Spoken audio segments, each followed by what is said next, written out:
À tous ceux qui suivent ces enseignements en ligne, aux communautés monastiques, lieux de refuge, constitués d'une part par les nonnes, d'autre part par les moines, de la même façon que les sublimes corps d'émanation, les détenteurs de lignée, ainsi que Kempo et amis spirituels, ainsi que tous les amis du Dharma au travers le monde. À vous tous, je vous adresse mes salutations empreintes de souhaits de bon augure. Aujourd'hui,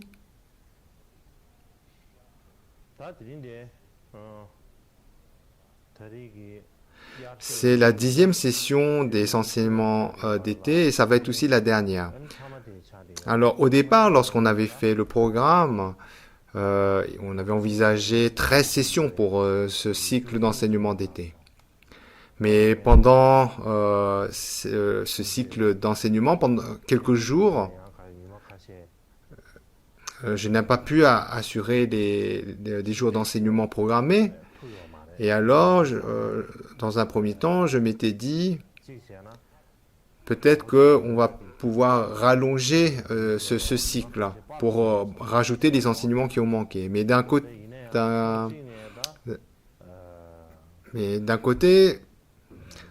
ça présente des difficultés par rapport à ma condition physique. Et d'un autre côté aussi, donc si on prolonge, il faut rallonger de 3-4 sessions.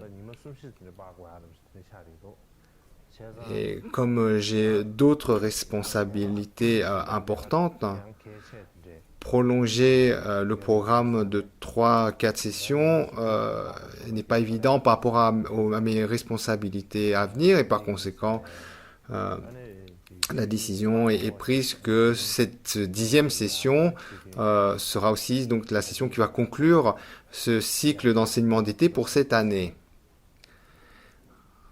Alors aujourd'hui, le sujet porte sur le 3e et 4e conseil.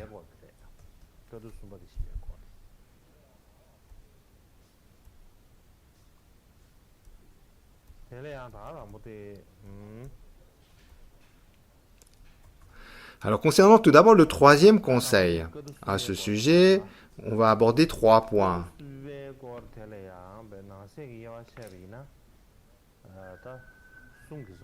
Donc on va 3 points pour décrire le 3e conseil.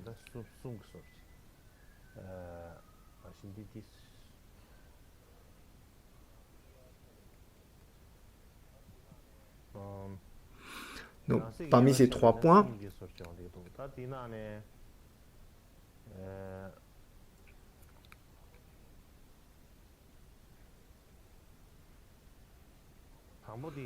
alors le premier des 3 points,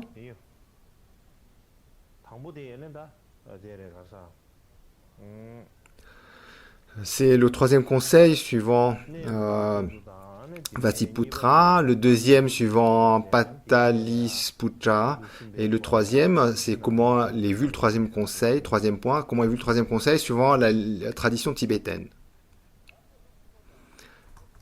Alors concernant le 3e ainsi que le 4e conseil,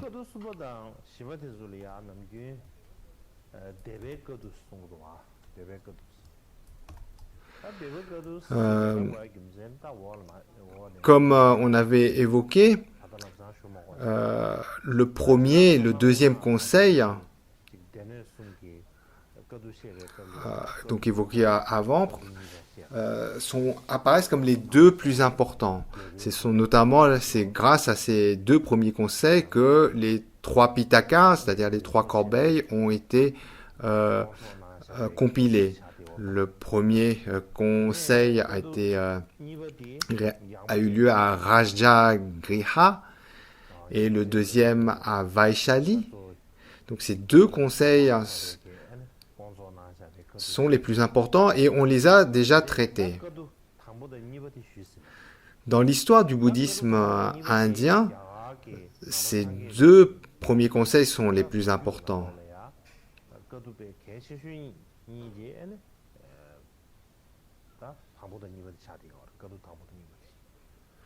car c'est grâce à ces deux premiers conseils que les fondements des trois Pitaka, c'est-à-dire les trois corbeilles, ont été établis. En particulier, euh, donc les paroles du Bouddha au travers des quatre sutras Agama ainsi qu'au travers des sutras du Vinaya ont été rassemblés et euh, rigoureusement organisés, préservant ainsi des écritures euh, aussi précieuses qu'un joyau qui exauce tous les souhaits. C'est donc vraiment grâce au premier, au deuxième conseil qu'on a pu préserver par écrit les paroles du Bouddha même. Alors ensuite, sur la base de textes anciens provenant aussi bien d'Inde, de Chine, du Sri Lanka, on voit que plusieurs autres grands conseils ont eu lieu en Inde après le premier et le deuxième conseil. Mais ces conseils qui suivent ne sont mentionnés que dans les textes de certaines écoles. Et ces textes ne sont pas corroborés par des manuscrits provenant de sources différentes. On peut regrouper les différents conseils qui ont eu lieu en Inde basiquement en trois catégories.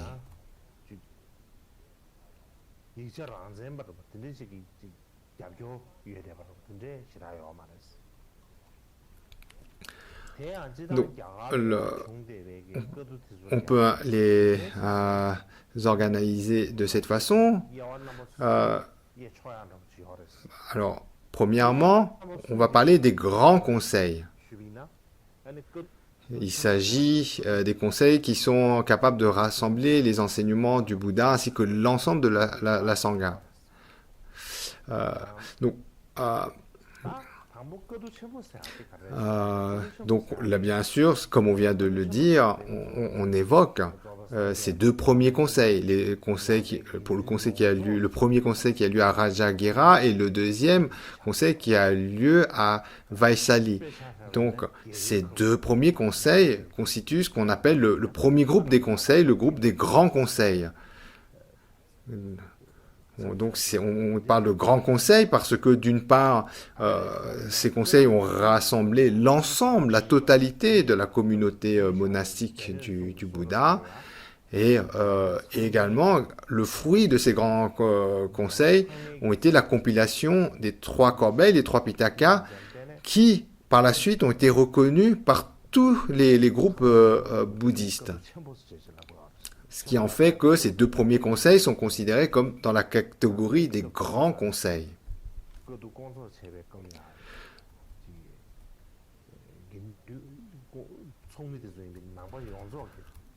Ensuite, dans le groupe de ces trois conseils, il y a le deuxième groupe. Le deuxième groupe de conseils sont les conseils dits, on va dire, intermédiaires, de dimension intermédiaire, où on peut encore appeler les conseils sectaires, dans le sens où ces conseils ont lieu dans le cadre d'écoles particulières du bouddhiste. Et donc ce sont des conseils qui ont lieu parce que certaines écoles, certains courants du bouddhisme sont soucieux de compiler leurs propres écritures. Par exemple, certains, on peut parler de conseils qui ont eu lieu comme dans l'école Sarvastivada au Cachemire. Et donc, ces conseils-là, en fait, concernent uniquement le courant Sarvastivada dans la région du Cachemire. Et par conséquent, ces écrits qui sont particuliers à ce courant Sarvastivada, on ne va pas les retrouver dans les écritures des autres écoles.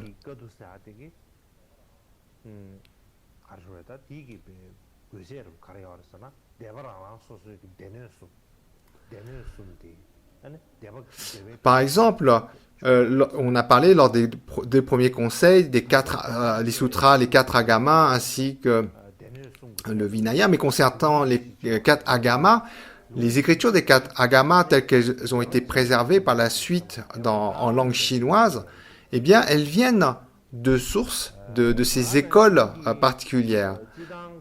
Donc, elles ne viennent pas des premiers conseils. Les textes traduits en chinois des 4 agamas, en fait, viennent des textes qui ont été compilés lorsque les différents courants ou différentes écoles du bouddhisme existaient. Et donc, de la même façon, à partir du moment où ces différents courants, ces différentes écoles bouddhistes sont apparues, chacune de ces écoles ont compilé leur propre sutra, leur propre interprétation des sutras, leur propre vinaya, leur propre abhidharma, en rajoutant donc la signature de ce qui fait la particularité de leur école, acceptant certaines idées, rejetant d'autres. Ce qui fait que donc lorsque l'on compare ces sutras Vinaya et Abhidharma compilés par les différentes écoles, on voit que il y a des points communs, mais également des différences. Et ensuite, le troisième groupe de conseils, ce sont ce qu'on peut appeler les conseils mineurs, donc des conseils tenus par des groupes de quelques personnes. Donc qui détenaient les sutras, le Vinaya ou l'Abhidharma, afin de les compiler et de les commenter, ainsi que le fait de produire des ouvrages liés aux 3 corbeilles. Et donc, dans le cadre des conseils mineurs, dans certains cas, on peut avoir un doute s'il y a eu vraiment un conseil en soi. Mais le fait que, suite à ce regroupement de quelques personnes, il y ait eu des écrits qui en ont résulté, qui ont été diffusés, donc on peut identifier ainsi une forme de conseil qui a été à l'origine de la production de ces écrits, de ces compilations. Et donc ces conseils que l'on identifie, on les appelle conseils mineurs. Alors, comme évoqué, après les 2 premiers conseils, qui sont les grands conseils, il n'y a eu aucun autre. Il n'y a eu aucun autre grand conseil organisé en Inde. Mais par contre, plusieurs conseils de taille moyenne ou mineure ont eu lieu en Inde même. Parmi ceux-ci, on peut prêter attention en particulier aux 3 conseils sectaires, donc qui sont le sujet ici, donc les 3 points, les 3 sous-points de ce sujet portant sur le 3e conseil. Et il y a des différentes preuves comme quoi donc des conseils ont été organisés sous les règnes du roi Ashoka ainsi que du roi Kanishka, pardon.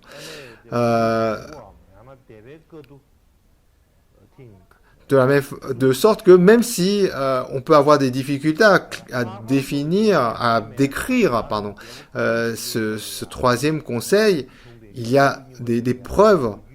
L'existence de ce 3e conseil repose sur des preuves ou des bases crédibles.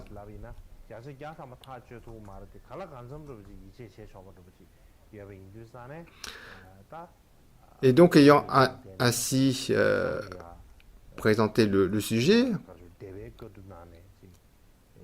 on va voir donc les 3 points évoqués. Donc, comme on avait dit, le premier sous-point concernant le 3e conseil, c'est le conseil suivant le courant de Vatsiputra. Donc,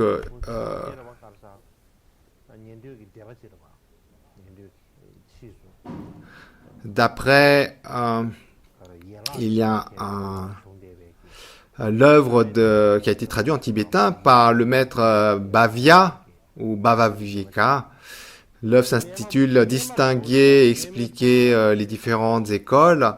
Là, on mentionne dans cette œuvre un 3e conseil dans le cadre de l'école Samkhya, qui est située à peu près à 137 ans après le parinirvana du Bouddha. Il y a une grande controverse sur concernant la communauté monastique qui a, une soixantaine d'années. Euh, et d'après les écrits de Yin Shun concernant la formation des premiers canons bouddhistes, euh, la branche Samkhya, c'est une branche qui vient du maître Vatsiputriya.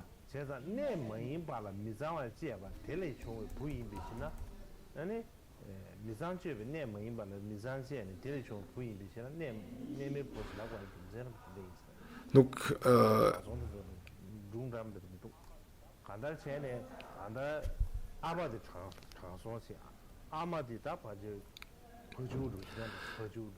donc il y a des récits étranges concernant ce moine ancien qui est Vatsiputra.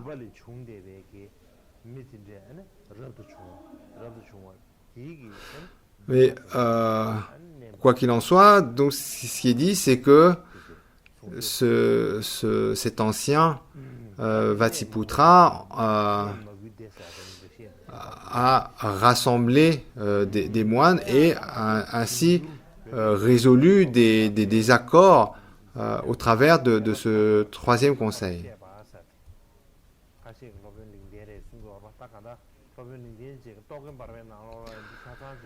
Alors l'œuvre intitulée Distinguer, expliquer les différentes écoles, donc on a dit, ça attribué au maître Bhavya, donc suivant la tradition tibétaine, donc on le traduit différemment et donc ça peut être identifié à un ou un autre maître. Mais donc quoi qu'il en soit, l'histoire ici, c'est que il y a eu comme évoqué, une grande controverse au sein de la communauté monastique qui a duré une soixantaine d'années, donc qui a duré qui a traversé les règnes du roi Nanda et du roi Mahapadma. On parle donc d'une controverse ou de désaccords, de tensions qui ont duré 63 jusqu'à 63 ans. Et il y a eu donc ce moine ancien au nom de Vatsiputra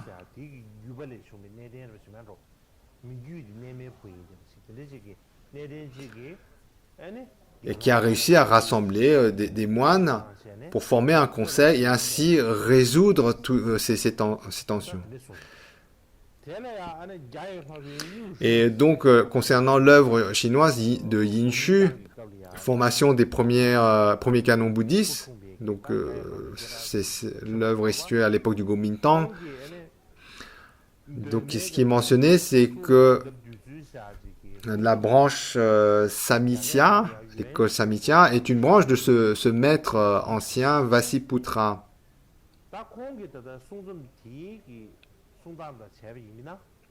Ceci dit, donc cette sous-école qui est la branche Samkhya, à cette époque, la division dans des sous-écoles aussi subtiles ne s'était pas encore produite à l'époque.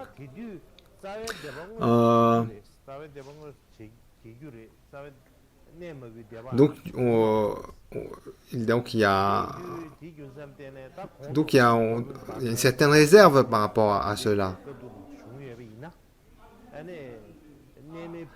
Est-ce qu'on parle bien de Vassiputra ou alors d'un maître qui est qui est prédécesseur de Vassiputra?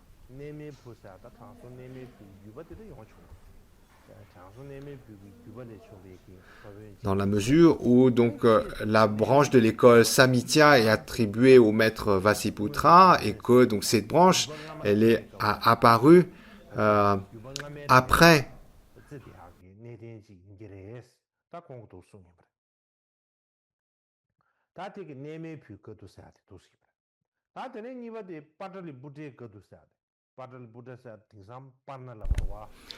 Ensuite, deuxième point, c'est le troisième conseil en Pataliputra. Donc de nos jours, on dit Patna, donc un langage du Bihar. Alors d'après les récits du Nord, durant le règne du roi Ashoka, donc il y avait une région où on parlait donc ce dialecte, le Pataliputra, et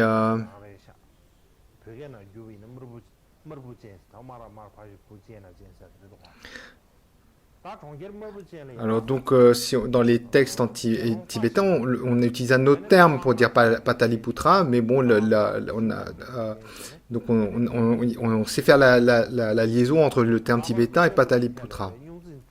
De la même façon, par rapport aux écrits en chinois aussi. Et donc, à l'heure du règne du roi Ashoka, il y a eu des tensions, des accords au sein de la communauté monastique. Et donc, qui a impliqué le fameux moine Mahadeva, et qui a enseigné notamment donc, ces 5 points de vue dits erronés en Pataliputra. Et donc à cette époque, Mahadeva avait le soutien du roi Ashoka qui, donc pour calmer la dispute, il a expulsé 500 moines qui se montaient contre Mahadeva. Et puis ensuite, lorsque ces 500 moines sont arrivés dans la région du Cachemire, le roi Ashoka a eu de profonds regrets. Il a envoyé des messagers pour les rappeler. Et donc, ce qui est raconté, c'est que pour résoudre ce conflit, il y a eu un conseil qui a été rassemblés pour notamment la compilation des 3 corbeilles, les 3 pitakas. Donc on dit que ça s'est produit aux alentours de 110 ans après le parinirvana du Bouddha, d'après la tradition chinoise, d'après les écrits chinois. Ensuite, si on se réfère aux descriptions du Sud, donc on parle on dit que le roi,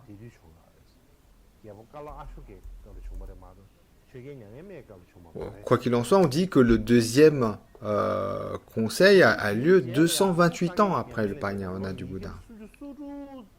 Donc d'après des descriptions dans la transmission, la tradition du Sud.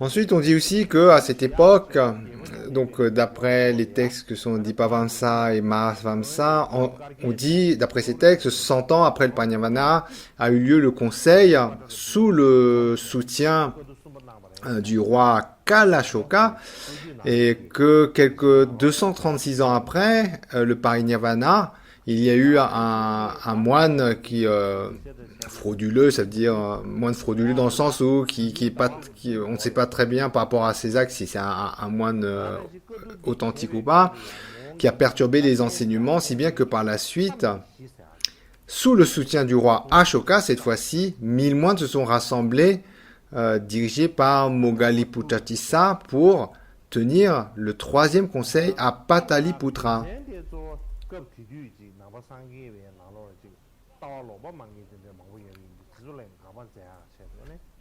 Et la raison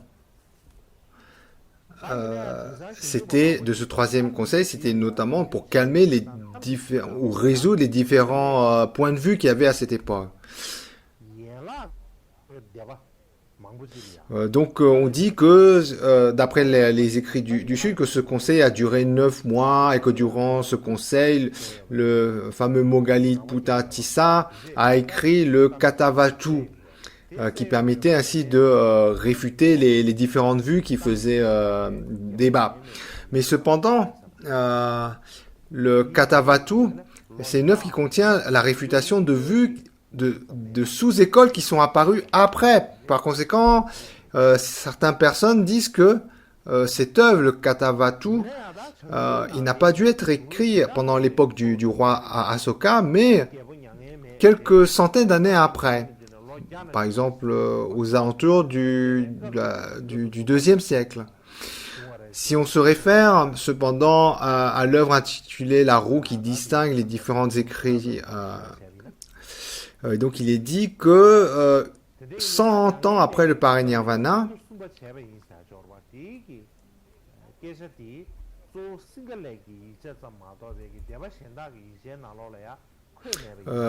oui, qui ne peut pas avoir un troisième conseil à 100 ans après le parinirvana, que lorsqu'on parle du troisième conseil, comme étant à l'époque du roi Ashoka, cela ne vient que des sources du Sri Lanka, mais cela n'est pas décrit dans les textes des autres écoles.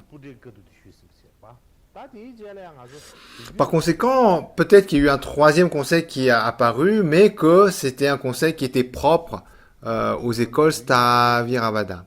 Ensuite, on va maintenant aborder les descriptions suivant la tradition tibétaine. Bon, comme on est tibétain, c'est bien d'aborder ce qui se raconte dans la culture tibétaine. Donc, des fois, il n'y a pas tellement d'éléments plus à rapporter. Mais bon, ça ne fait pas de mal d'exposer ce qu'il y a dans sa tradition.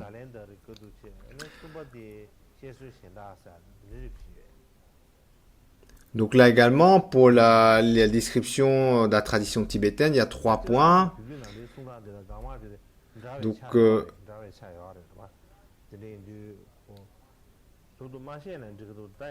Donc ceci dit, même si tout à l'heure j'ai dit que dans certains ça, il n'y a pas de grand chose à dire en plus dans la tradition tibétaine, ici ce n'est pas le cas. Alors dans la tradition tibétaine, dans les Tangyur, les Shastras,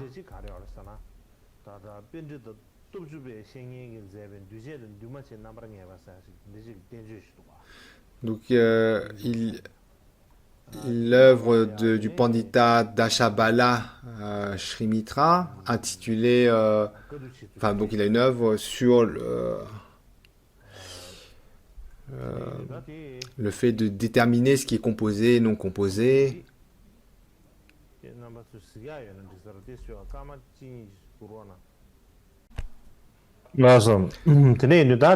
Bien. Concernant le Pandita Dashabala Shrimitra, donc il a écrit une œuvre concernant sur la détermination des éléments composés et non composés. Je pense que si juste vous racontez ça sans vous montrer un support, ça va pas être bénéfique. Donc en titre, vous avez le nom de ce Pandita ainsi que son œuvre. Et donc ce qui est mentionné dans cette œuvre, tout d'abord, il est mentionné que 100 ans après le parinirvana du Bouddha, 700 moines se rassemblent pour compiler le Dharma.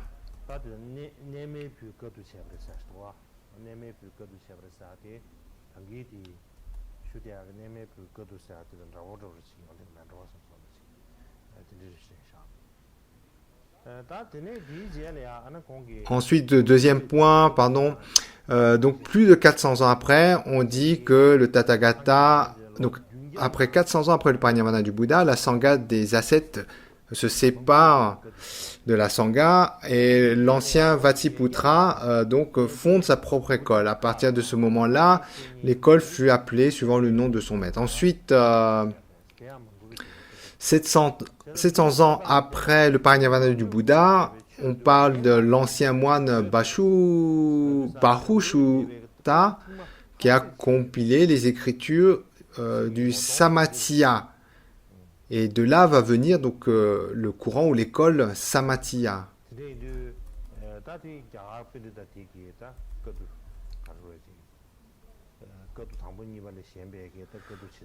Ensuite, il est mentionné que 800 ans après le parinirvana du Bouddha, c'est un ancien du nom de Bhuttika ainsi que Bouddha Mitra qui compile des écritures par rapport à leur école. Euh, et donc en bref, ce qui est décrit ici, c'est que après le deuxième conseil, donc Vatsiputra a fondé un conseil qui a eu par la suite différents conseils au sein de cette même école Samatya pour donc successivement réaliser des compilations du Dharma. Hein?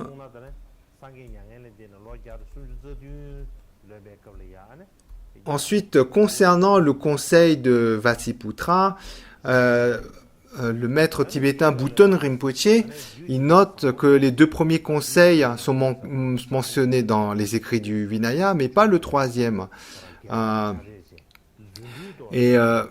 Donc, dans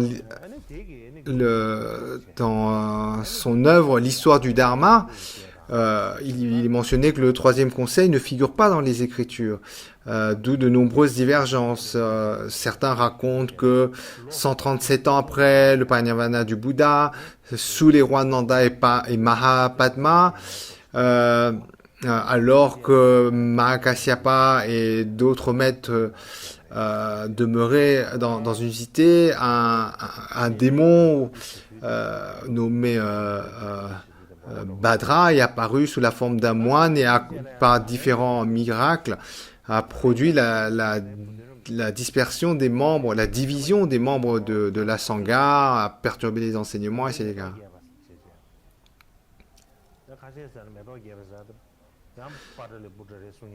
Alors, donc, la ville où se trouvait Mahakasyapa, etc., donc, il y a un doute, une incertitude par rapport au nom.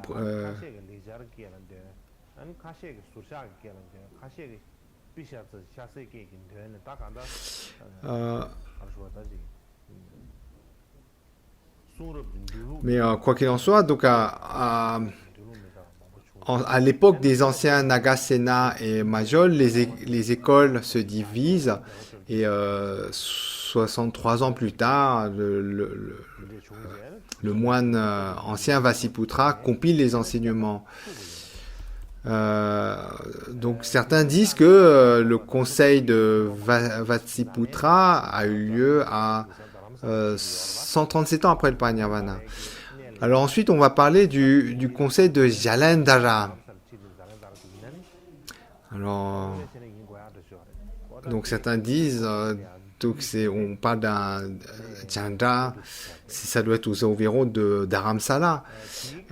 Et donc par rapport au conseil de Jalandhara, certains disent que 136 ans après le parinirvana du Bouddha, à l'époque du roi Ashoka, les Arhats ont récité les écrits, certains en sanskrit, certains dans une langue parlée, d'autres dans les langues Apramsa, Pisachi, et de ce fait, les disciples se sont divisés en différents groupes linguistiques, ce qui a donné par la suite les 18 écoles.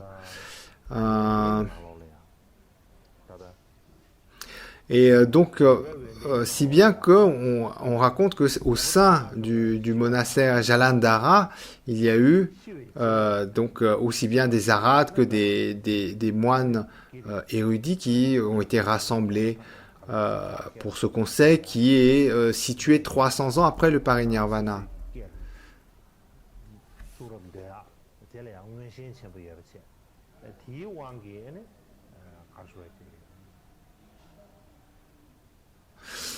Donc suivant le sutra Avatamsaka, il y a comme une description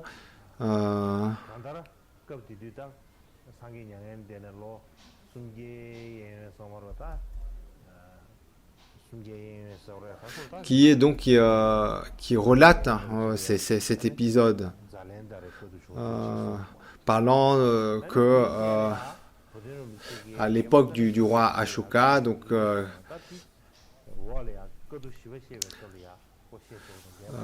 en bref, donc dans ce sutra, on relate quelque chose qui est lié à cette époque. Alors, suivant l'œuvre des histoires du bouddhisme, de l'histoire du bouddhisme en Inde de Taranatha, donc il dit qu'il y a un récit du troisième conseil suivant le règne du roi Mahapadma.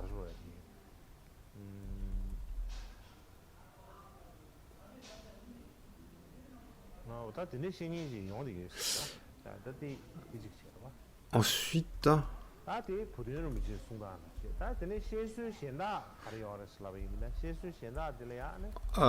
donc par exemple, suivant Bhutan Rinpoche, ce qui est mentionné, c'est que le conseil a eu lieu sous le règne du roi Kanishka, mais ça, donc, on l'abordera, donc, ce point de vue, lors de la discussion sur le quatrième conseil.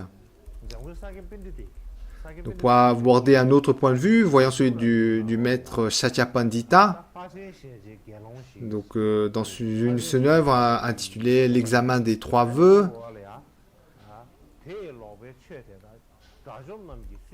Il parle de Mahadeva, un moine qui professe des dharmas erronés, dont des harats ont réfuté, et c'est ce qui a donné lieu au troisième conseil. Ainsi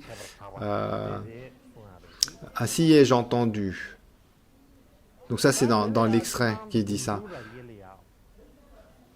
Donc, d'après les écrits de Satyapandita, on parle d'un troisième conseil qui serait réuni pour dissiper les vues erronées de Mahadeva.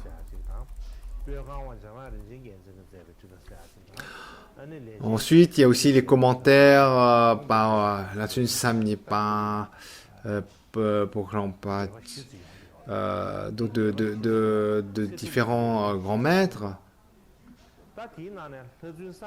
Par exemple, Latsun Samyepa, dans ses œuvres,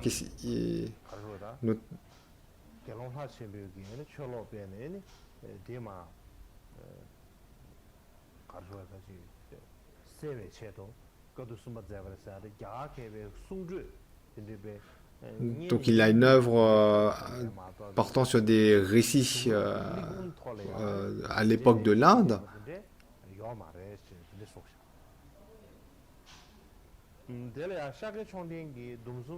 Donc il fait part de certaines histoires orales, ça veut dire qu'il a eu, mais qu'il n'y a pas d'écrit à ce sujet. Ensuite, Shakya Chokden, dans son commentaire,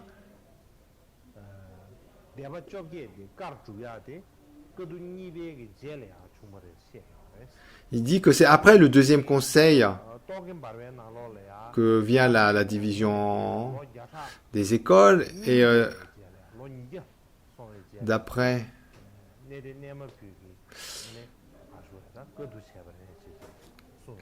le Tarkashvala, il est mentionné que 200 ans après le Parinirvana du Bouddha, l'ancien moine Vatsiputra a tenu un conseil. Le deuxième conseil s'était tenu 110 ans après le Parinirvana du Bouddha.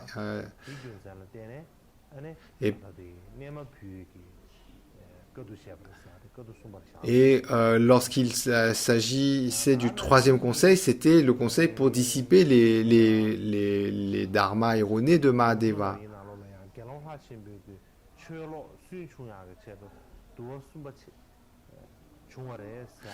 Et notamment, puisque comme il y a eu 18 écoles, suite à la division en 18 écoles, chacune des écoles avait été soucieuse de prouver qu'elle détenait chaque école détenait authentiquement les enseignements du Bouddha.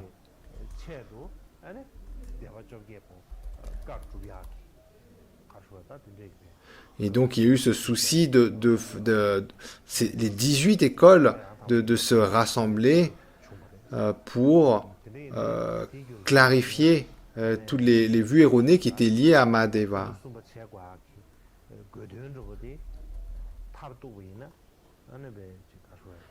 Donc voici.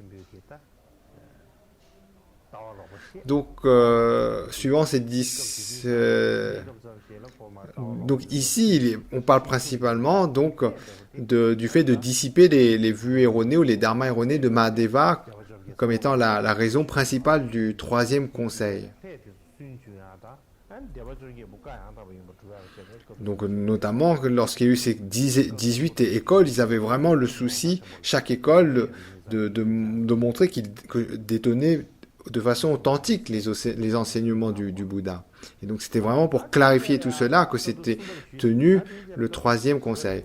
Maintenant on aborde le quatrième conseil.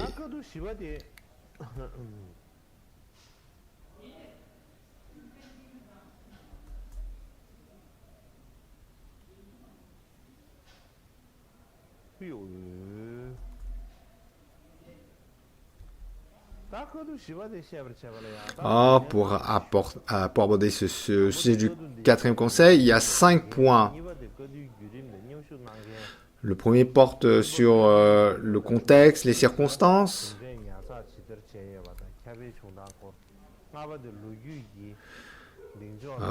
Donc on verra au fur et à mesure ces 5 points. Et tout d'abord, le premier point, le premier des 5 points porte, comme on vient de le dire, sur le contexte et les circonstances. Alors, de façon générale, lorsqu'on parle de quatrième conseil,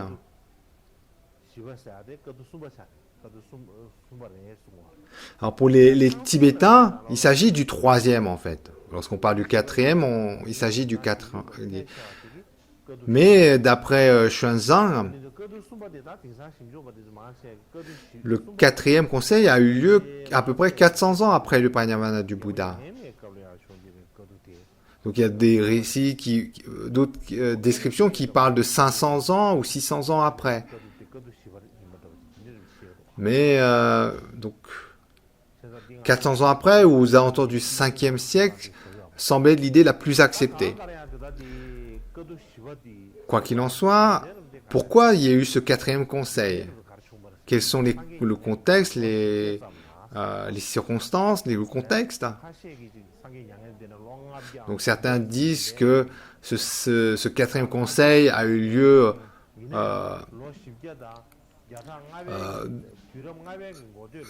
au 5e siècle. Donc certains, comme on vient de le dire, disent que c'est 400 ans après le parinirvana, d'autres 500 ans, jusqu'à 600 ans après le parinirvana du Bouddha. L'idée la plus répandue, on parle de 400 ans après le parinirvana du Bouddha, ou alors au début du 5e siècle. Et que ça a eu lieu à l'époque du roi Kaneshika.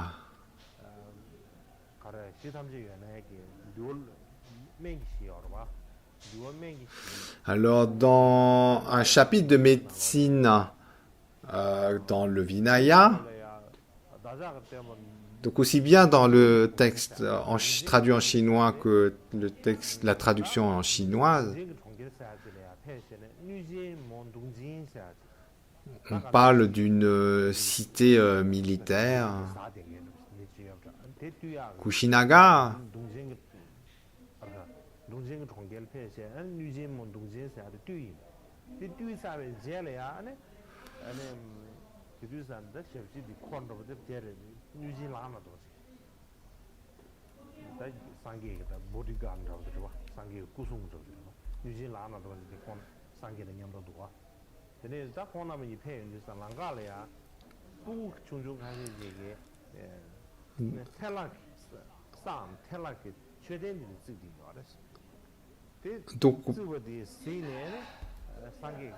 Donc on parle dans cette œuvre que le Bouddha, après avoir dompté la Dakini Dungchenma,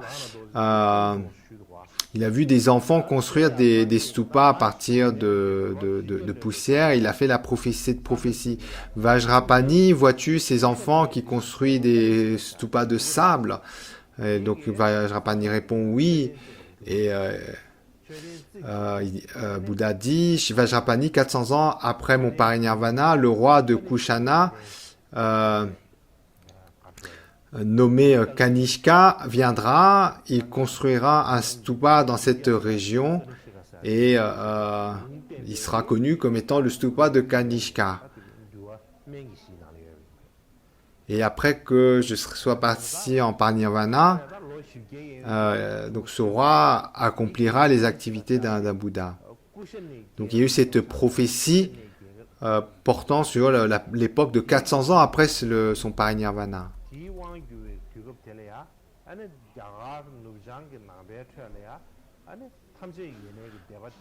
Donc ici on parle de l'époque du règne du roi Kanishka. Et à cette époque, l'école ou le courant, oui, l'école Sarvastivada était un peu le courant principal du bouddhisme dans les régions nord-ouest de l'Inde, ainsi que dans le Cachemire.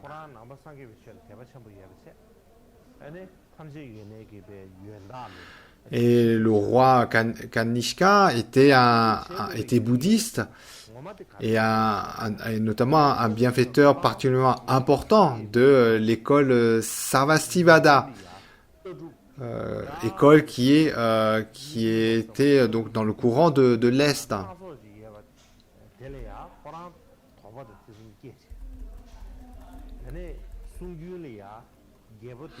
Et la cause de ce conseil viendrait donc la confusion du roi même concernant la complexité des enseignements du Bouddha.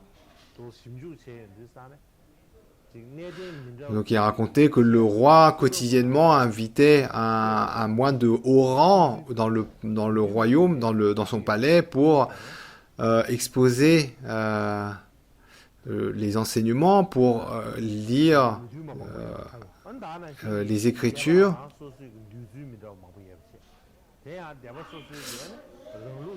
Et comme il y avait différents courants, donc il entendait différentes opinions, et bien sûr chaque moine qui s'exprimait disait « ce que je dis est vrai, ce que disent les autres est faux, c'est mon école qui est authentique ». Et le roi, en fait, était dans une situation où il percevait vraiment des divergences dans les différentes théories. Et donc, il n'était pas en mesure de dire qu'est-ce qui était correct, ce qui ne l'était pas. Il ne savait. Et donc, dans cette situation, il avait la crainte que le dharma authentique périsse par la suite. Et par conséquent, il a cherché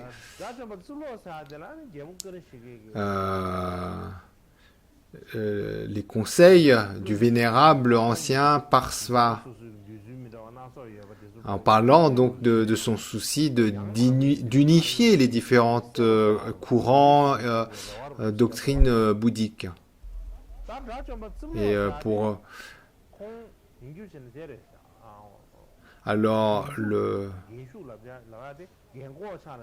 cet Arat, cet moine ancien Parsva, on dit en fait c'est un vieux. En fait, il a pris les moines, il a les vœux de moine à l'âge de 80 ans. Donc ça, c'est notamment mentionné dans les écrits de Xuanzang, dans les fameux récits des voyages des régions de l'Ouest. Et donc, il racontait que cet Arat Parsva, il a pris les vœux, il est devenu moine que seulement à 80 ans, mais qu'il était extrêmement diligent, si bien qu'au bout de quelques années, il est devenu expert dans les écritures, dans les traités, et qu'il a atteint l'état d'Arat en quelques années. Donc, il n'est pas seulement devenu un érudit, mais il a réalisé l'état d'Arat. Donc on raconte notamment qu'il était tellement diligent que ses côtes n'ont jamais touché un siège pendant 3 ans.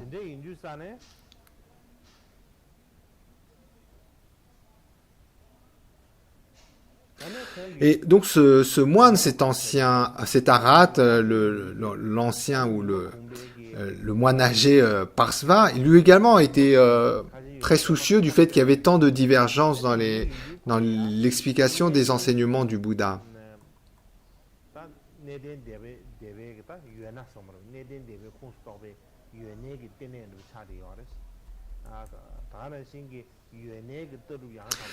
Et comme depuis Madhyantika, les enseignements dans la région du Cachemire, qui donc étaient dans le courant Sarvastivada, constituent un peu comme une base l'enseignement qui faisait autorité, qui est un peu comme on peut dire orthodoxe. Donc ils ont eu donc le fait donc de clarifier les enseignements dans ce contexte-là.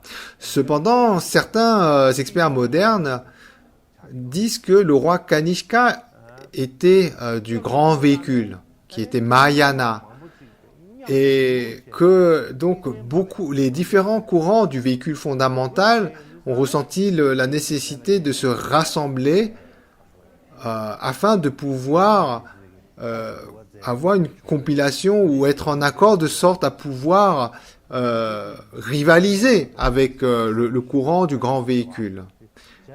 Et donc le motif de ce conseil, d'après certains experts modernes, c'était que les différents courants du véhicule fondamental étaient soucieux de pouvoir être cohérents pour rivaliser avec le courant du grand véhicule. Le deuxième point porte sur donc les participants à ce conseil, à ce quatrième conseil, ainsi que comment ça s'est déroulé.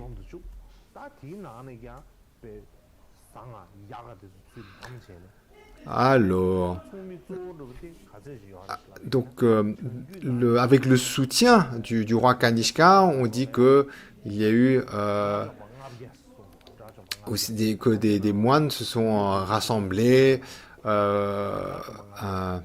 donc aussi bien des experts dans les trois corbeilles, mais même dans les cinq sciences, donc se sont rassemblés au Cachemire. Donc au Cachemire s'est tenu ce conseil. Donc selon les textes de la transmission du Nord, on parle de 500 arahats. Le moine âgé Parsva fut l'un des principaux initiateurs et organisateurs. Et également Vasumitra, le moine ancien Vasumitra a été nommé pour présider ce conseil. Et que donc le vieux Arat Parsva aussi co-présidait le conseil, et donc ce conseil avait lieu pour trancher toutes les questions difficiles, les doutes, etc. Et on mentionne parmi les figures importantes dans ce conseil Dharmatrata, Gosha, Buddhadeva, etc. Alors, on dit que ce conseil s'est tenu au Cachemire, à Kudanavana Sangarama.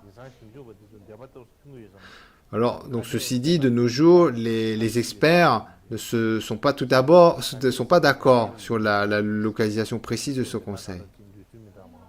Donc, il y a différentes options. Hypothèse.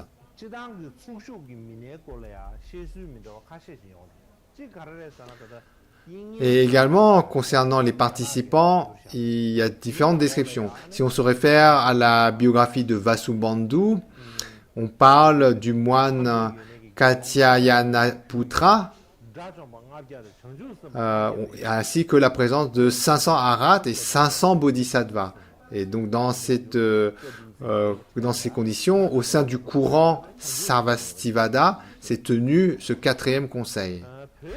Dans la tradition tibétaine, on parle également de 500 arhats, 500 bodhisattvas, mais en plus 500 experts en tant qu'êtres ordinaires, des érudits êtres ordinaires. Donc un total de 1500 personnes participant à ce conseil. 500 arhats, 500 bodhisattvas et 500 érudits ordinaires.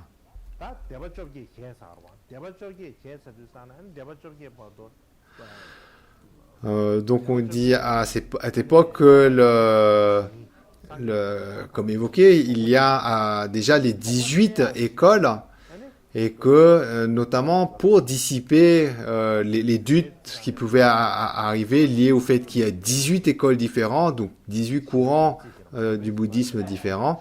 Donc la raison de ce quatrième conseil était liée à résoudre un peu résoudre cela. Donc certains disent que le but de ce quatrième conseil était d'éliminer les doutes,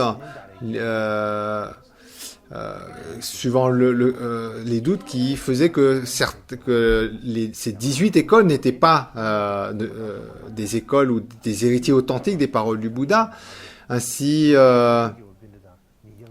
300 ans après le parinirvana du Bouddha, dans un monastère au Cachemire, sous le soutien du roi Jalandhara Kanishka, le roi Jalandhara Kanishka, 500 arhats, 500 bodhisattvas,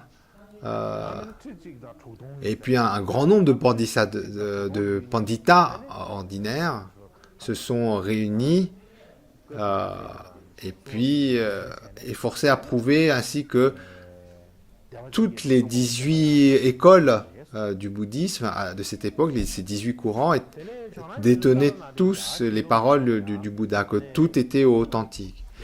Alors, en suivant les récits de Taranatha, dans son œuvre Histoire du bouddhisme en Inde, donc d'après les Tibétains, ce conseil s'est tenu lors d'une assemblée réunissant 500 arhats, 500 bodhisattvas et 500 panditas ordinaires. Bien que ce ne soit pas contraire à la tradition Mahayana, à cette époque, les grands érudits bouddhistes étaient appelés Mahabhattaraka plutôt que Pandita. Donc le fait qu'on trouve le terme 500 Pandita, on peut dire un peu, c'est pas très élégant, pas très juste. Et le maître Goshenupel, donc il a, sur la base d'une page égarée contenant la dernière partie d'un ouvrage indien concernant la succession des hiérarques, donc ce que mentionne Goshenupel, c'est que il parle de 400 Bhattarakas, donc pour parler de ces experts tels que Vasumitra, et il mentionne qu'il n'est pas correct d'identifier Vasumitra au grand Acharya Vaibhashika Vasumitra, qu'il ne faut pas faire la confusion, et que concernant le dharma des Shravaka, il est préférable ici de parler de la tradition Shravaka, et dans la tradition Shravaka, on parle de 500 arhats, 5000 Mahabhattarakas, donc pour parler de ces experts, qui sont versés dans les 3 corbeilles. 500 arhats sont mentionnés, mais en réalité, le nombre d'arhats était plus petit. On dit que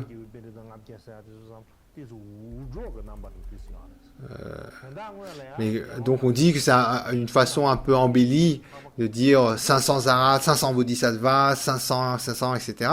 Mais que en fait, c'était le total de l'assemblée du conseil qui formait environ 500 personnes. Alors le point suivant porte sur le contenu de ce conseil et ce qui en a résulté. Et là également, il y a des désaccords.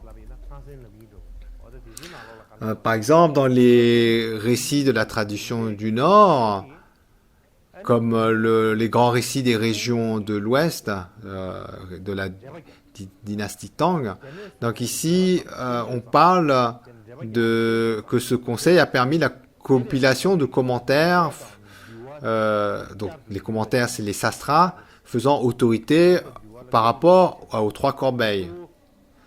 Et qu'il n'était pas question de recompiler les sutras ni le Vinaya. et que les 500 arhats ont en fait conjointement composé des shastras, des commentaires. Et notamment, on dit que Upadesha a composé une œuvre de 100 000 versets qui parle de la corbeille du sutra. Donc son nom c'est Upadesha, qui a donc composé un commentaire de 100 000 versets sur la corbeille du sutra. Ensuite, il y a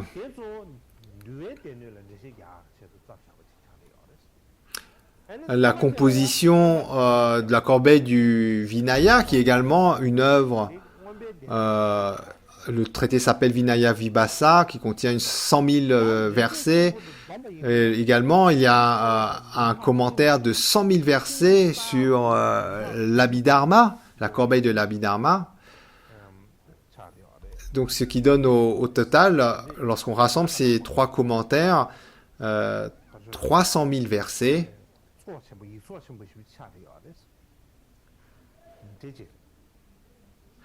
Exposant de manière systématique la doctrine Sarvastivada pour présenter et décrire les trois corbeilles.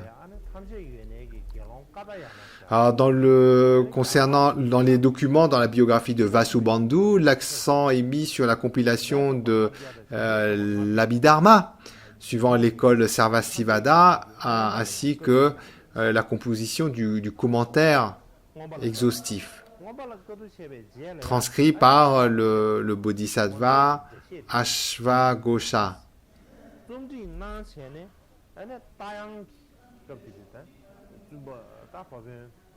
Taiyang en tibétain.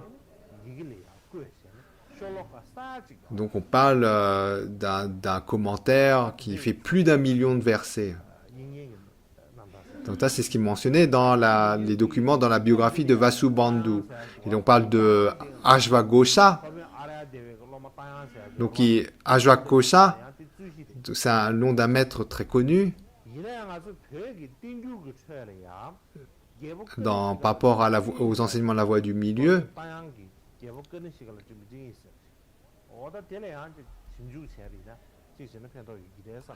Alors, donc la question est portée sur si ce bodhisattva Ashvaghosha a un lien avec donc ce fameux Ashvaghosha qui fait autorité dans les écrits de la voie du milieu.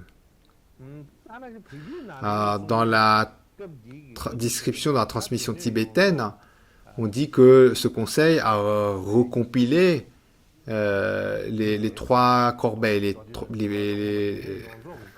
les trois Pitaka, donc le corbeille du Sutra, Vinaya, Abhidharma, et que donc ce conseil ne s'est pas contenté de rédiger des commentaires, et que le résultat de ce conseil également était le fait de reconnaître que les 18 écoles étaient à part entière des écoles du bouddhisme. Le quatrième point porte sur la préservation et la transmission. Donc, voilà les 5 points. Donc là, on a le quatrième qui porte sur la préservation et la transmission.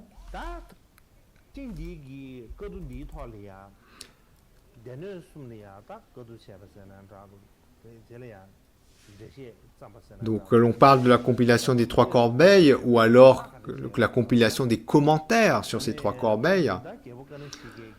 On dit que le roi Kanishka a accordé une grande importance donc, au résultat de ce conseil, qu'il a ordonné que les textes de traités soient gravés, scellés dans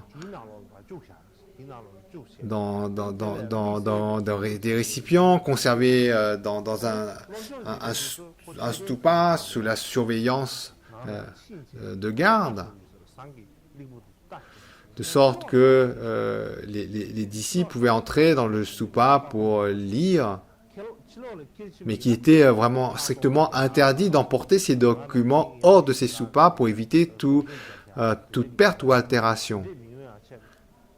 Donc il avait ainsi ordonné que les textes qui font autorité suite à ce quatrième conseil soient gravés et que est bien préservé dans un stupa, et donc il avait le souci que ces textes soient préservés dans le temps, et donc il procédait de cette façon.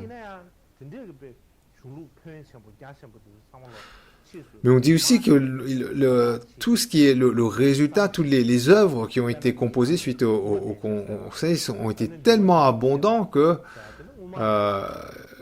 donc on disait qu'il fallait 12 ans pour lire l'intégralité de tout cela. Cependant, la plupart de ces œuvres monumentales ont été perdues au cours des périodes ultérieures. Parmi elles, les traités Upadesa, le Vinaya Vibhasa ont disparu depuis longtemps.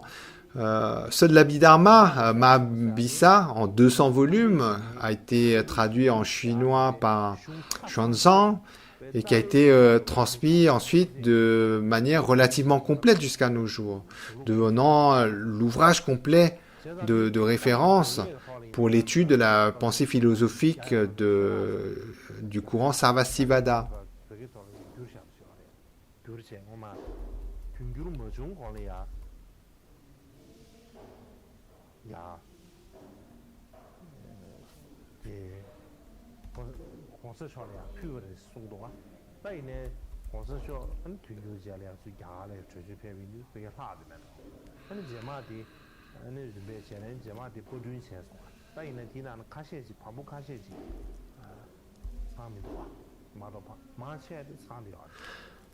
Et donc, même si de nos jours, donc c'est l'œuvre la plus complète, il y a quand même des parties qui ont été perdues, mais néanmoins,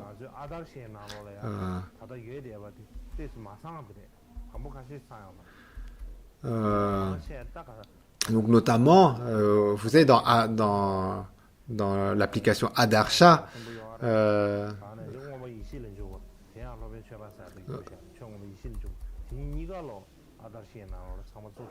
donc c'est traité en grande partie, pas encore tout, peuvent être consultés sur Adarsha. Ensuite, on aborde le cinquième et dernier point, qui porte sur l'analyse historique et la conclusion. Donc c'est le cinquième point et un peu la conclusion. Alors par rapport à l'analyse historique et la conclusion,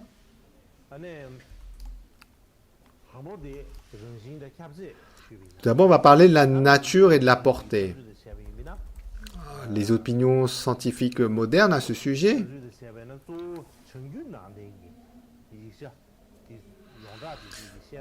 tendent principalement à accepter les récits majeurs dans la tradition du Nord.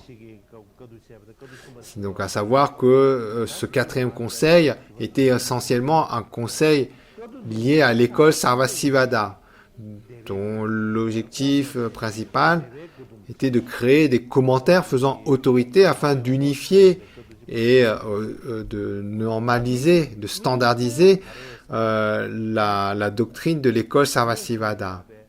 Donc c'était plus ça l'objectif que de réciter et d'examiner de manière exhaustive les sutras et le Vinaya tels que compilés lors des premiers conseils. Le récit de la transmission tibétaine fait état d'une compilation exhaustive des 3 corbeilles ainsi que de la reconnaissance des 18 écoles. Et donc là, il y a probablement il y a certains éléments qui ne sont pas compatibles avec les faits historiques.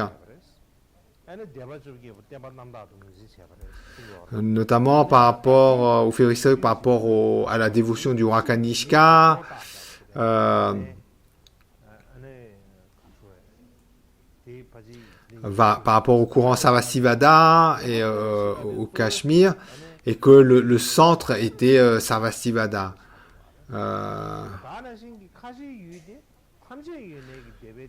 Donc le récit comme quoi à la participation à grande échelle des érudits Mahayana, on parle de 500 bodhisattvas, n'est-ce pas? C'est également considéré comme douteux.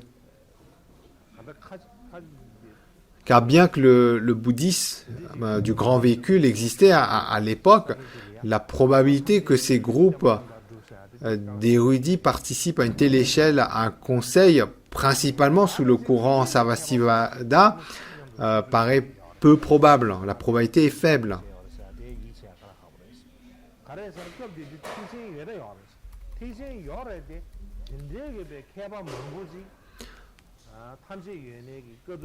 Donc voilà pourquoi donc dans ces descriptions on pense que il y a des choses qui ont été décrites un peu a posteriori, notamment donc le fait de dire que à ce conseil à grande échelle il y avait des bodhisattvas donc qui dans la tradition du grand véhicule pour donc un conseil principalement lié à l'école ou courant Sarvastivada et douteux des informations. Ensuite, concernant l'aspect historique, ce conseil marque la systématisation ou l'aboutissement de la théorie Sarvastivada,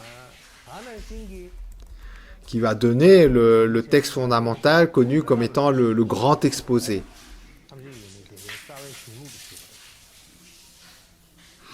Et on dit aussi que ce conseil a été aussi probablement à l'origine de la tradition de transcrire à grande échelle les écritures bouddhistes, qui pendant longtemps n'étaient transmises que de façon orale. Et, auparavant, donc même s'il y a eu la compilation des trois corbeilles, cette transmission demeurait principalement encore orale. Mais c'est qu'à partir du 4e conseil qu'il y a eu le souci de propager les enseignements au travers des écrits donc, publiés, diffusés à une plus grande échelle. Donc à partir de ce conseil, on dit que probablement donc cette tradition d'utiliser les écrits comme un moyen de transmission plus est devenu plus courant.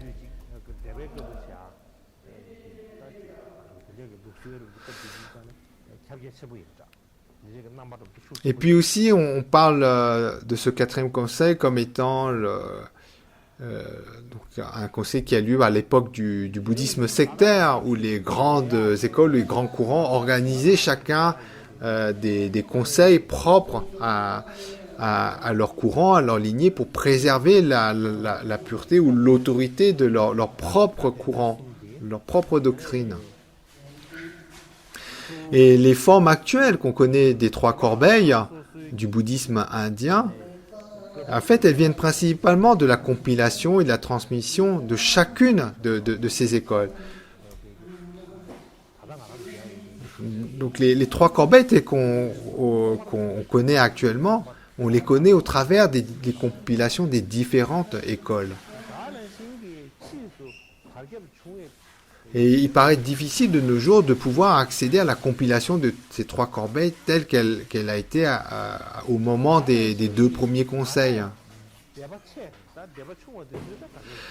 Et puis, donc comme évoqué, les grands courants, les grandes écoles avaient leur propre transmission des 3 Pitaka. Et de ce fait, on peut dire que chacun des grands coureurs avait donc par souci de cohérence, d'avoir son propre conseil.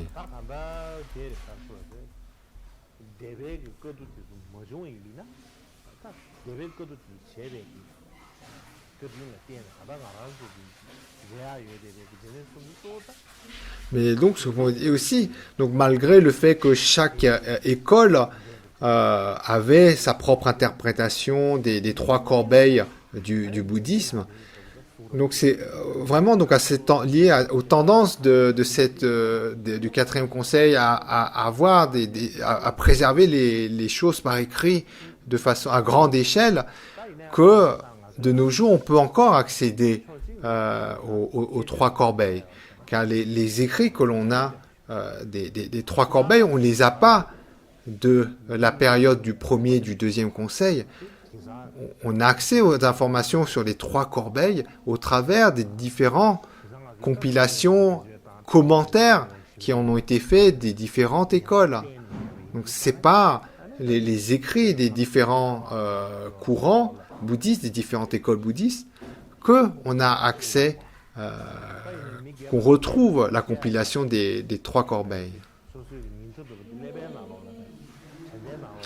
Notamment pendant très longtemps, donc à l'époque ancienne, donc, on retenait, c'était vraiment la mémoire qui faisait autorité. Donc de nos jours, on a beaucoup de moyens pour préserver par écrit, au travers des ordinateurs, tout ça, une grande quantité d'informations, mais plus on monte dans le temps, il n'y avait pas tout cela. Et donc le fait que dans les périodes anciennes, des personnes est capables de retenir des quantités extraordinaires d'informations, donc c'est tout à fait envisageable, parce que c'était le seul moyen, d'une certaine façon, de pouvoir retenir les informations. Et même dans l'héritage, dans la culture bouddhiste tibétaine, donc il y a des personnes qui avaient une mémoire incroyable. On parle de personnes âgées qui avaient cette capacité de réciter, comme on lancerait une cassette, un enregistrement, réciter tout le récit de Gesar de Ligne. Pour la plupart d'entre nous, ça serait quelque chose d'impossible, extrêmement difficile. Et on parle de personnes âgées qui étaient analphabètes, mais qui, au travers de visions oniriques, ont obtenu ces connaissances. Et là, on n'est pas en train de parler de superstition. Donc, c'était des personnes dont beaucoup ont pu voir, et qui avaient vraiment dans cette capacité de réciter des choses qui n'ont jamais, qui échappent complètement à leur éducation. Mais bon, on en a assez dit pour aujourd'hui. Donc je n'ai pas d'autres choses à rajouter en plus pour aujourd'hui.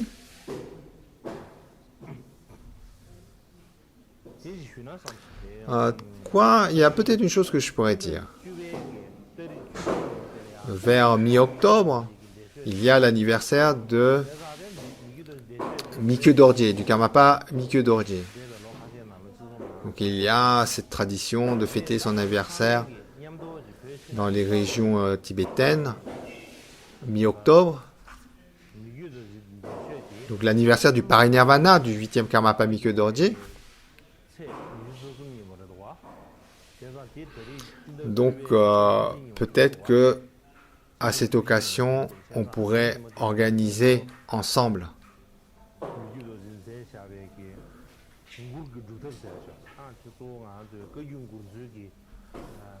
donc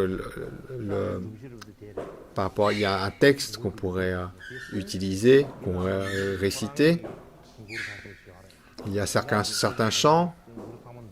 Pas besoin de réciter tout, chanter tous les chants, mais il y a certains chants qu'on pourrait sélectionner.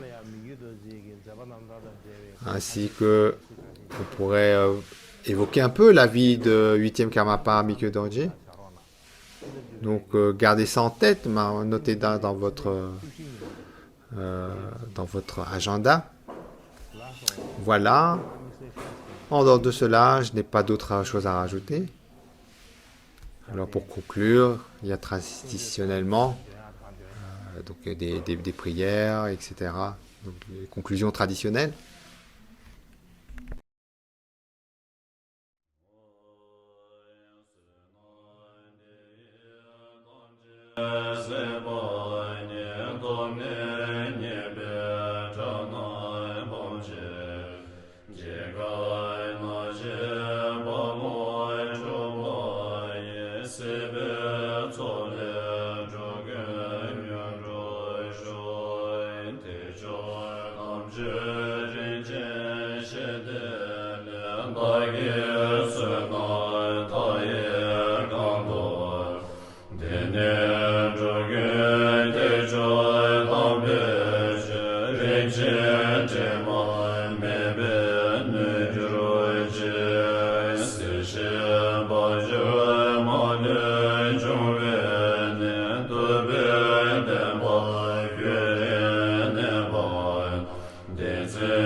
Nó là đã lý giải là mình rất đủ đi phải đó.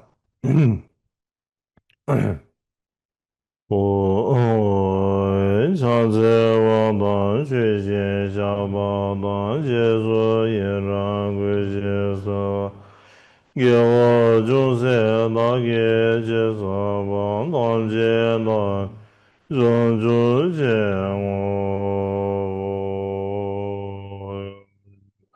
我也操心不去就先别多长，这种那些年的干，放给心多没得别我也着个当老些。这我说，你前面这上坡的别为长久浪，花前面中间的酸的些光宝刀把，西不拉面对西不拉面那些南关娘，中南这不拉说。光天老灭下边的宝宝，看你们用狼的给中啊！大兴马驴头上之上，牛犊三给三郎过不拉说，电棒机电康所全把。电波女性都是王当，电信部落老心给吧。电报与人来别着急说。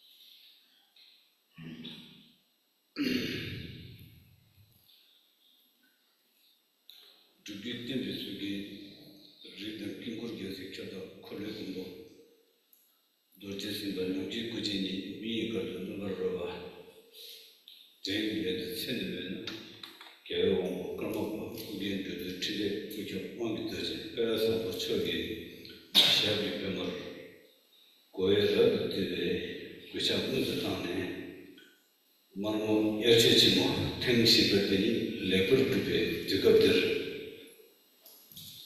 질 최소와 영당 개발도 개발 무슨 그런 집에 거기 거기 가서 쇼페 파우스빈이 자들이 대담 라드르키 보기에시 용기 전섭시대 거기 제스트에 대담 도와담 시기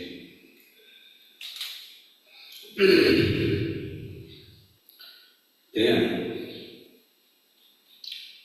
거기 제스트에 근데 독재 체의 거진당 탑케의 거진 니기 이번에 혹시나 방법 독재 체의 거진이 방법 배선도 다시 하겠던 바 로가 남도 시고 내가서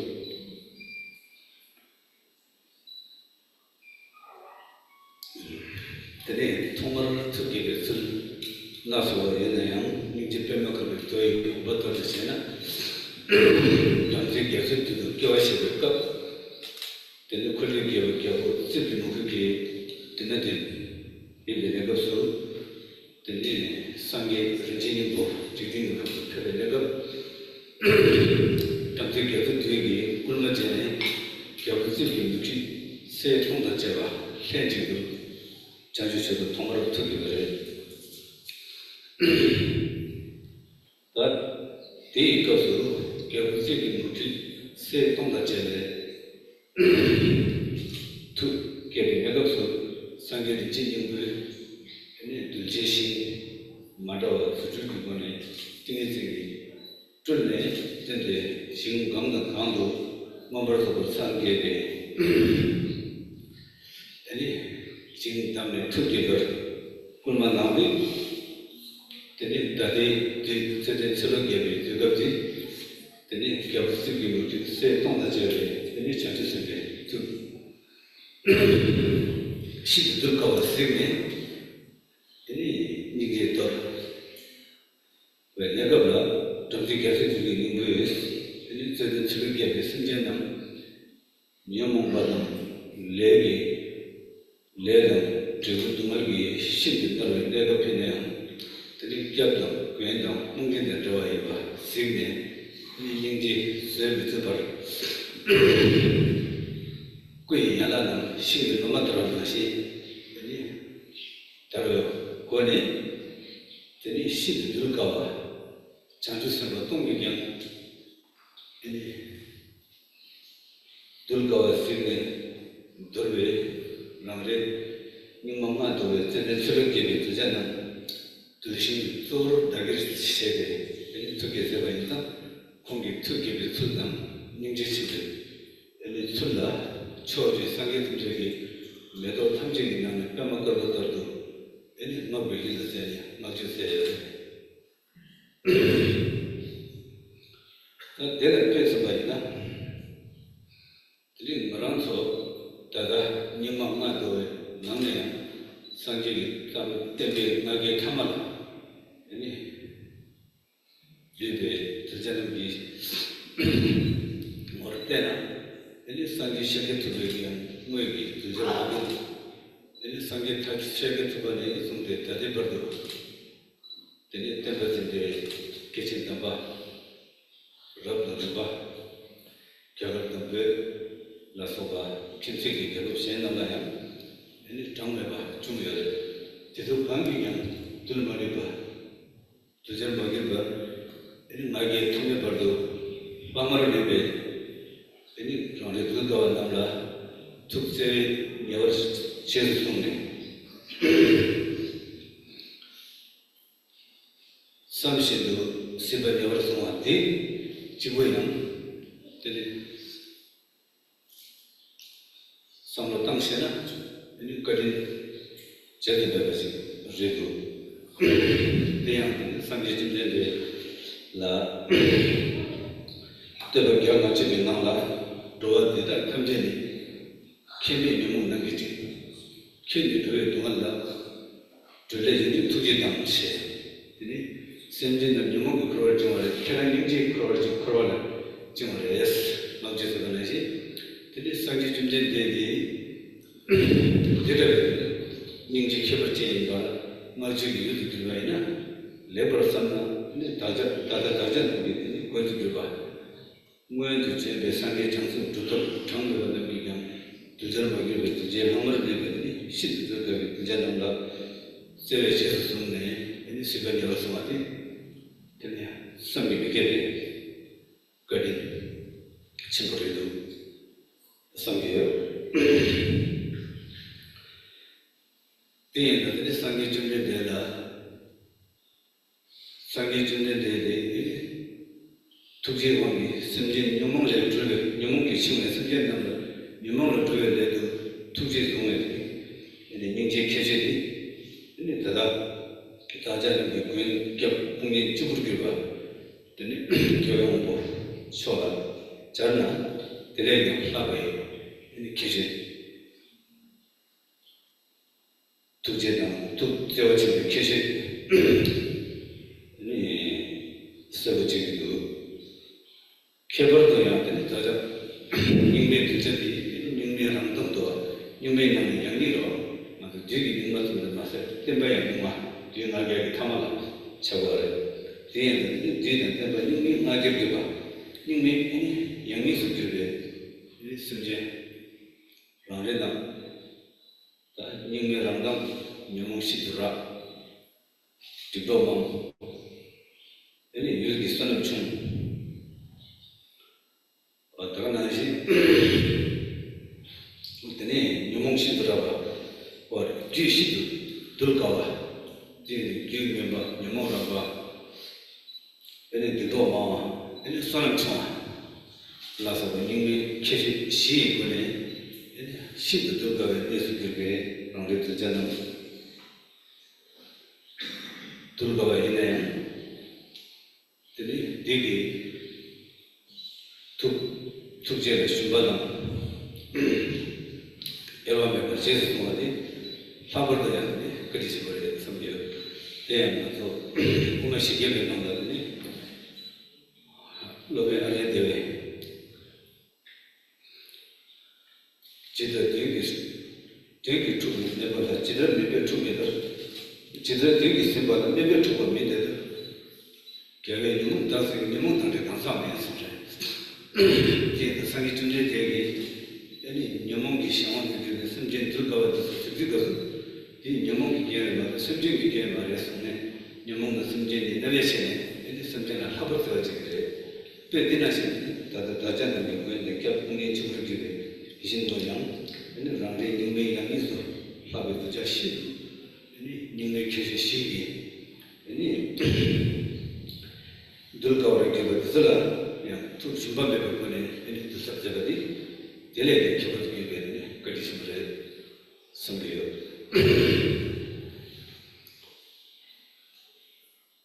되네 상벌대야 되는 거라서 자기 님이 키시 키지 시반 선은 중앙서 근데 대단 거라서가 영화 이신들도 트랙이 아니라 되는 벌써 취임만 당시 직접 세번을 영화에 되는 거라서 선은 중앙에 섬기요 대양 사게 되는 것은 하나씩 저기 선은 분석을 교육이 있는 거는 지금 취임 경험 초기진에 찍었다 그래서 이제 지금 이 때문에 지난 축함들이 초강 아무 지금 지금 레벨을 했어 이 취임 막혀고 있게 배되는 시대 대단 많아서다가 이 경험이 신도 틀에 경기도 벌써 망고 영화에 되니 선음기 맞춰네 스스로 선음 충다 나라서 선음 충다 선음 맞춰네 딕제체 선음 충다 선음기 맞춰네 벌써 망고지 중앙에 성기에 이 인과에 나서들이 너의 어때 그래서 치 야라 또는 치기 야라 둘러가 남기 또가 마상 제발은 되는 데 있어. 그런 거라서 kunjosu kemne yanda bare kemne bonan de yeso. Kasi kunjosu kemne bonan de yanda bare na samje tuje tuan garje na bare yes. Lagi kodi kemne mai ke bare samje de kebjar bagir ke yes. Di na ini joje ke to yanda bare kemne mone kunjosu mone tup sa bare de ini kebjar ke to samje ke la ma sa ai ta ini kyo chile de jo yes. पेदेना सिद्ध तथा गणना स्वयं इसी तो क्या इसी तो क्या करते हैं तो ये चुप क्यों है रंग सांसे नहीं क्या उन्हें वैन उन्हें चुप क्यों है तो क्या खुशी है ना तो ये चिले चुप वाला पर्चे ना भी तो ये क्या इसी तो ये दूसरी तो बसों के बारे मरण तो सिंपली की नाम ला रिजल्ट के तो 사람이 책임 마상 이 개를 쓰기요. 대연들이 그게 맞다. 셔된 속으로 넣어야 돼. 나랑 있으면 이제 대대들이 둘째 틀리기 주변에 벌써게 세게 탑실이 되는 라랑 소소 두자 라랑 소소 거니 소사 두장 지야당 지야게 셔된 역시에 쓰기요. 대연들이 아니 정말 안 되나시 나에게 불러시고요. 어디를 들어가와도 벌써만 길에 툭 슈범해봐 툭 슈바다 대화를 해봐매봐 이 제수 속내 이 남자세들이 그래야 가와도 그리지 못해 성이요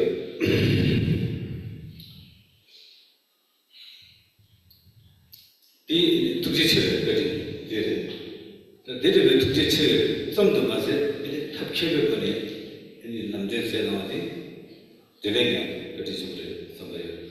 이게 다 탑케에 거리에 맞춰서 남자들이 되게 저래시 저나 장미 미치다 이래리 이네 kop업 쏘어지 거리는 이 탑케에 틀에 경우 이 남람 먹고에 나는 틀에 쏘어지 거리 숨기 틀에 쏘어래. 이제 사람들이 그런 소라.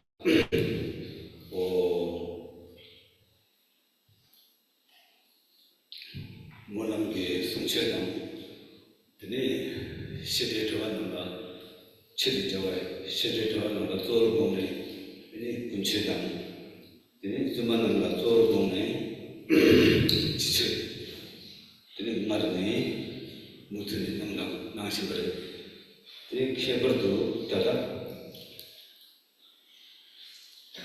말로 열체치 있어야 돼 이 나서 규단을 저를 보네 우선 나와래 지혜들이 규단 kingur gyate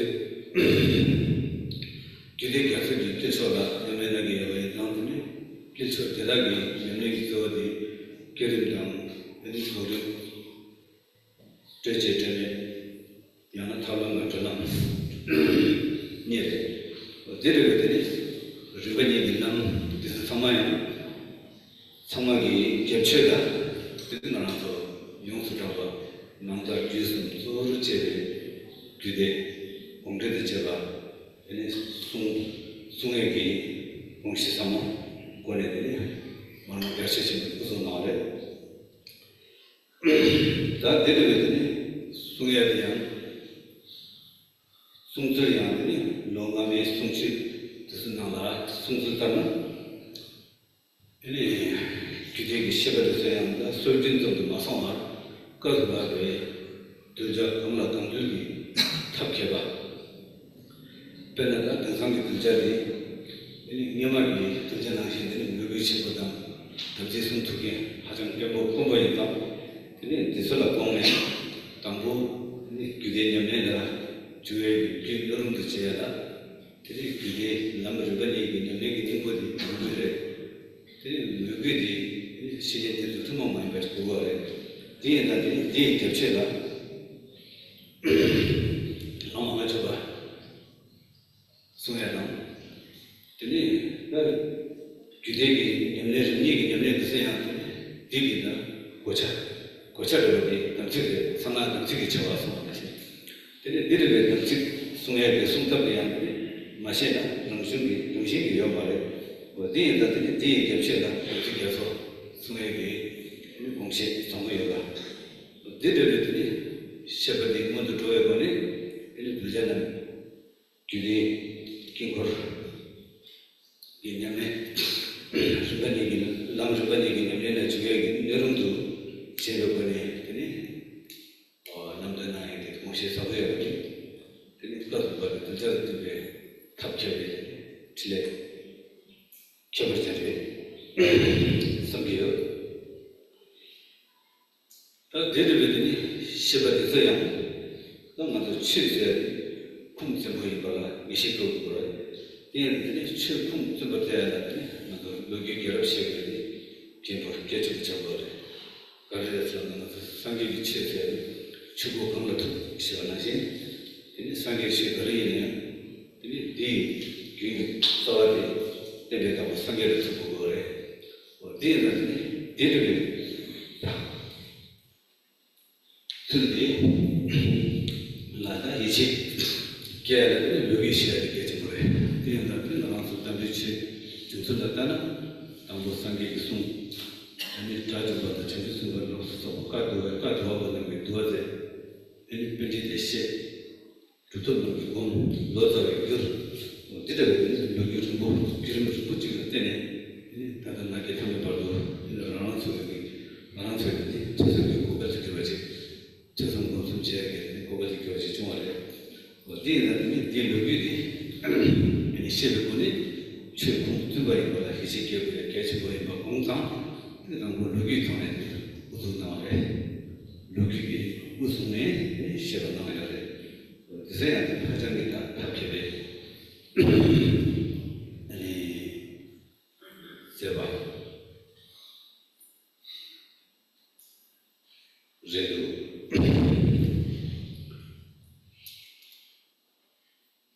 어디 뒤에 나타나서 그냥 말로 연체 될수 있을 또 다른 나기 싫어 나이가 그냥 나이 중국대 당번에 승부를 삼나 대한 그런 공도 지금 여기 있는 것이 그냥 더 나아지 되는 말이에요. 이 마음은 거의 그렇게 했습니다. 대한들이 더 나아지 더 매는 중에 저 저도 왜 있는데 더 좀 마시고 그 나를 뭐야 양아버지 대한들이 더 아니 아무도 요즘 공부에 선들이 때문에 중단 가이드가 중단해서 무슨 얘기 뭐를 나오니 그냥 하정기 답답해 남들 그래도 대나이는 여기 숨들 것이야 숨술이야 숨들 타면 근데 제시게 그 커버를 되니까 그것도 주시는 남긴 것도 술은 아니 시작하게 송여라 이게 탐제가 좋아져도 송여라 근데 남는 게 시작하게 지지가 아니 위생이 pom실 써야지요 근데 위생이 pom실은 책남 되니까 직접 해야 봄봄 봄여서 줘야지요 뒤로 송거를 많이 봐 때문에 놈들에게 제것이 문제네 되니 송해리 괜찮다. 그래서 양균 이번에 그랬으면 맞아. 실제 전에 양내 나사들은 실제시 그래 가서 돌네 시에다 맞아. 이게 세서 와서 쓴 이게 세서 소요 뒤에들이 레 나와서 사 근데 저것도 그셔야 어디로 많이 봐. 이게 세서 또 많이 봐. 뒤에 강 가서네 되니 지금 부탁도 남네 송아비 이 견제다 저를 선배로 그건 나시야 맞다 저기가네 나 시가서 와이네 단 랑이 랑로기 이체삼당 양나들이 랑로 쌈 와이네 지단이 벽이 난데 나타봤던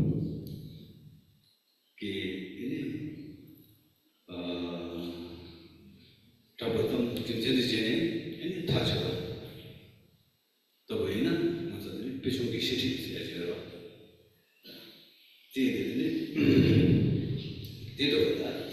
제대로야 많이 봐. 근데 너무 지금 김제도 제에 타져봐야 많이 봐. 여기 남들라고 지금 김제도 제에 타져봐야 많이 봐. 근데 여기 장기 이 시야를 저도 나오네. 근데 시주 부탁도 나오는 거니. 이게 버티기서 제가디 근데 시속이 비트기 시작을 또 뭐야 많이 봐. 이번에 배지 시티 있어야지. 이 시스템이 개발 제대로 나오고 어디에다니 문에 나오니까 이 시스템 나야 못하시고 대부분 많이 봐요. 배지 시티에 시야를 숨쉬고 지금 많이 봐. 삼삼 이 근데 내가 먹고 있는 거잖아. 내가 먹고 지나가야 개발을 무슨 먹어야 돼. 되니 안고대체 먹고 이제라 무슨 먹고 이 망고니 동지거든요. 무슨 깔까고 되게 이 시kal에 가고 되서야 되게 뼈리 남네. 남성 빅통한 게 이 고아들에 봐. 되게 탈람 땡기기 이 저렇다 되게 탈람 탑케베 버리는 남자 나와요. 되게 기분이 좋아요. 되게 세바디 독지 채웠던 아이가 탑표력원에 이런 거랑 소리 룰루기 미 제대로 탑표기 틀에 그래도 어디에다니 탑표가 독지 친구들 딱히 내릴 때는 이런 거랑 소 지단한테는 약체 지수 문제 상말이 개발되다가 마음을 열치시고 따로 탱시발에 탱시가 순대 성마대를 뒤로 송하여 제대로 무슨 배지 시티 성도의 무슨 드레이가 봐 이 시티 투모마이 배권이 드레이 무슨 빠도에 개비 시티 election 하는 것이 당신들이 미기 게임당 나의 뜻을 따르니 그들은 너무 착각해버려. 사회로 대한 가서 어떤 시설을 말해. 되게 적시적인 시설을 더래. 이런 게 지금 정말 스리처럼 보이고 있는 데다가 적시적인 시설을 더래. 아주 최특징적 시설이네요. 특징적인 나라 hindu chini yoga ke kalbe tangane kalbe chigde dewe yese chegis nyengor phunai teni kari di khurthum mare di chigla teni kari khurda wadro yore ti gimse garare islam chigde dewe yese sabada jaba khoro yore chigde chigi gyutu mare di dere chigi to yese kene 남자들이 미래 타바다 탐색이 못하게 유지가 됐어. 근데 인간들이 타바다 탐색이 매겨르게 돼. 상위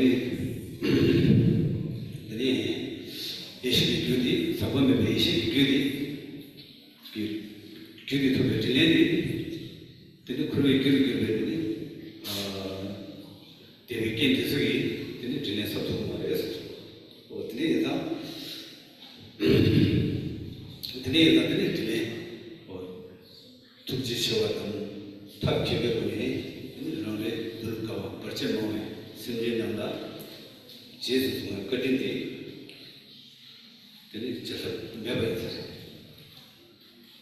되게 되니까지 집에서 돌아오시네 타들다 말로 열쇠시고 탱시버디 레버 중에 급들 최수를 지난 개발도 개발 주스기 어디가라 슈베 게든 기대람 나도 기본 계획이 있는 게 부탁시대 동성들 제대로 강내 풀나야 코르타베 경우 거리는 동부지 제수 제베번에 제수 때문에 여기 제베번에 소리지 담는 것인데 고선 소지 담는 것인데 거리는 특제도 거리 하나도 치고 없이 쉬고요. 레마리아 고감소지 구제리오 대신 캐를 미다들 싸워다 두지 웬남기 서지 칸님도 들어와도 당근 막내 당자 능력 두지 주바 레마리아 제스 동대 숨기듯이 균 달리기 시도 자네 로직이 미체 타바나 틈적이 미래를 남주에 람드를 세트소 서로만으로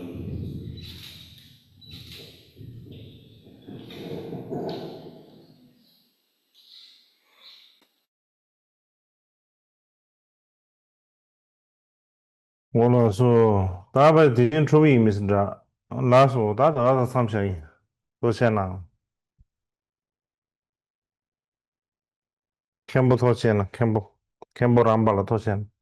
我那说。